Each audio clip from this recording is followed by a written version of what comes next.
Welcome to another video on Power BI interview questions. Hope you're watching this series from beginning. The next question which you may be asked is, what does first non-blank value function do? In Power BI or DAX, the first non-blank value function is used to return the first value that is not blank when evaluating an expression for a column. Means it will evaluate expression and based on that it's going to give. It's not same as first non-blank. Any valid DAX expression can be used as the expression.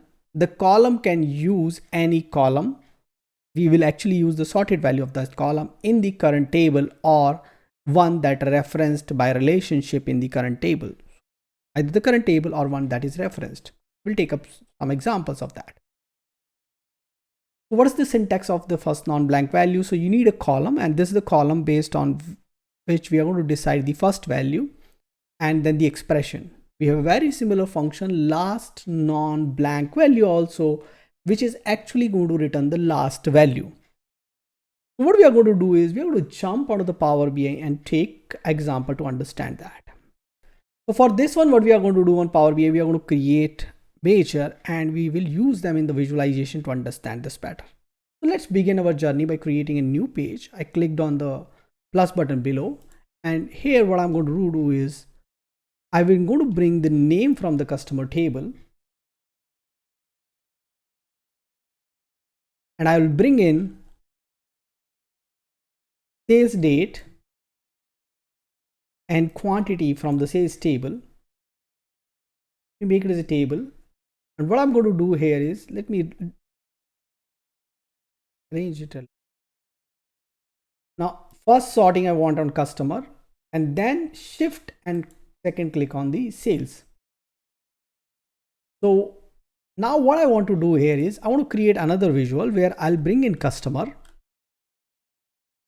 the name. And now what I want is I want to see the quantity on the very first day, the first purchase quantity of the customer. How can I get that? So this is 2 in the case of customer 1. This is 4 in the case of customer 10. This is 1 in the case of customer 100 based on the sorting order we have. So let's go ahead and create a new measure. And new measure is available in the table tool or the measure tool, even on the home tab. And I'll call this as first sales, and we are going to use first non-blank value sales date, comma, sum of, and here we need an expression where we will need a sum of quantity because it's a measure, sales quantities. A measure should use a measure and should read something which is aggregated. So sum of quantity is something which is aggregated value which we can return. And let me bring in first sales into the visualization. Is it working as expected? What we have for the customer 1, 2. What we have for the customer 10, 4. What we have for the customer 100, 1, and so on. Now, what happens when I drag this one into the first visual? In the first visual, it doesn't show me the first quantity, it just show me that date's quantity. Please remember why it's happening, because in my row context now, I have only one date, and that date itself is the first date. See, measure work on the data which has been given in the context. So in the context for the customer, I am getting only one date. In the second visual, in the context, I'm getting all the dates.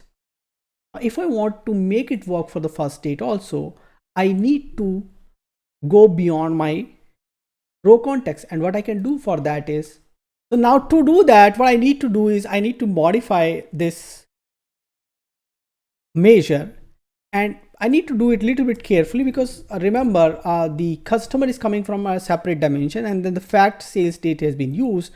So instead of doing something on the customer dimension, because if I say remove filter of sales date, it may actually end up removing every date filter from the sales date and might give me all the sales date for each customer. So what I would do here is I'll say filter all selected sales, means I remove all the filter from the sales from the row context, and then I say sales customer ID, which I will be able to get because I have customer's name, and because of the join I will be able to get that, is equal to max of the sales customer ID.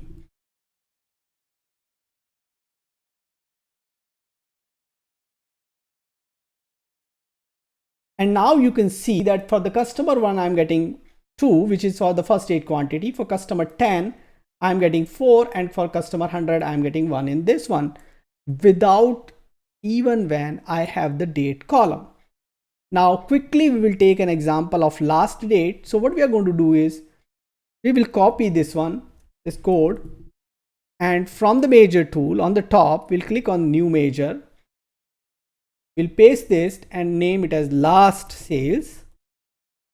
And here instead of first non-blank value, we are going to use last non-blank value. And we will drag this measure into our visualization. And now you can see for the customer 1, the last value is 1, and we are getting 1 here. Same for customer 10, the last value is 2. And we are getting a 2 here. In this manner, you can use first non-blank value and last non-blank value and explain the difference. Thank you for taking time to watch this video. Your curiosity and quest for the knowledge are what's inspiring this series. If you have any question or topics you would like me to explore in this series, please let me know in the comments below. Your support is truly means the world to us. It's the reason we create and share these videos.